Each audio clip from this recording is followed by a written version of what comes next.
सोलापूर शहरामध्ये लोकसभेच्या सार्वत्रिक निवडणुका असल्याने सोलापूर शहरातील काही आरोपींच्या हातून एखादा गंभीर स्वरूपाचा आणि कायदा व सुव्यवस्थेचा प्रश्न निर्माण होऊन सार्वजनिक शांतता भंग होण्याची शक्यता असल्याने काही आरोपींच्या विरोधात त्यांची समाजामध्ये दहशत असल्यामुळे आणि त्यांच्या दहशतीमुळे सर्वसामान्य नागरिक हे त्रस्त असल्यामुळे सोलापूर शहरातील पोलीस उपायुक्त भाग 1 आणि भाग 2 यांनी मिळून संयुक्तरित्या या ठिकाणी 32 आरोपींच्या विरोधात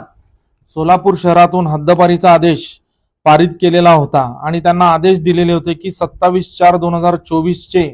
संध्याकाळी 6 वाजलेपासून ते 7/5/2024 चे म्हणजे इलेक्शन नंतर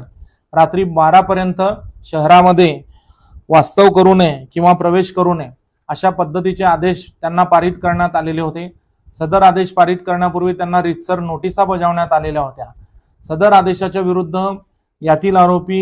जवळपास 32 आरोपींनी, त्यामध्ये प्रामुख्याने रियाज हुंडेकरी, गाजी जहागीरदार, वाजिद सालार, आसिफ तुळजापुरे, तौफिक शेख, तौफिक हत्तुरे, अंबादास करगुळे, गौस नालबंद, अबू बकर नाईकवाडी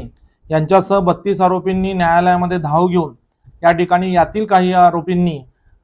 पोलीस उपायुक्तांच्या आदेशाला स्थगिती देखील घेतली होती। यामध्ये सरकार पक्षाच्या वतीने आम्ही स्वतःहून हजर होऊन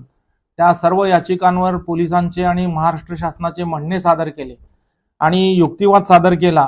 की हे जे अर्जदार जे आहेत, ज्यांची हद्दपारीचा आदेश झालेला आहे, ते त्यांचा न्यायिक हक्क म्हणजे फंडामेंटल राईट जो आहे तो भंग झालेला आहे आणि हा आदेश एकतर्फी व अन्यायकारक असल्याचं त्यांनी न्यायालयाला कथन करून तो आदेश रद्द करावा अशी मागणी न्यायालयाकडे केलेली होती। परंतु सरकार पक्षाने याच्यामध्ये युक्तिवाद करत की लोकसभा इलेक्शन असल्यामुळं हे सदर आरोपी हे रेकॉर्डवरचे गुन्हेगार असल्यामुळं त्यांच्या विरुद्ध एक किंवा एकपेक्षा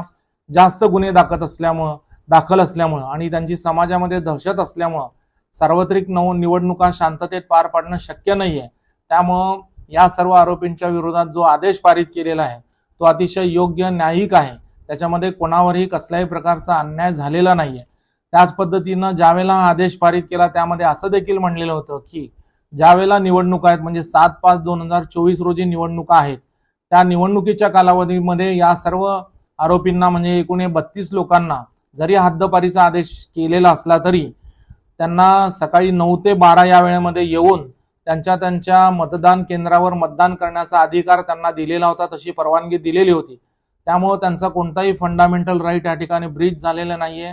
हा आदेश जो आहे तो संविधानिक आहे। त्यामुळे तो आदेश योग्य असल्यामुळं या अर्जदारांच्या याचिका रद्द करण्यात याव्या अशी मागणी जिल्हा सरकारी वकील कार्यालयाच्या वतीनं या ठिकाणी सोलापुरातील जिल्हा व सत्र न्यायाधीश श्री योगेश राणे साहेब यांच्या समोर केली असता सरकार पक्षाचा युक्तिवाद ग्राह्य धरून या सर्व 32 आरोपींनी जी याचिका या ठिकाणी दाखल केलेली होती ती याचिका अमान्य करण्यात आलेली आहे।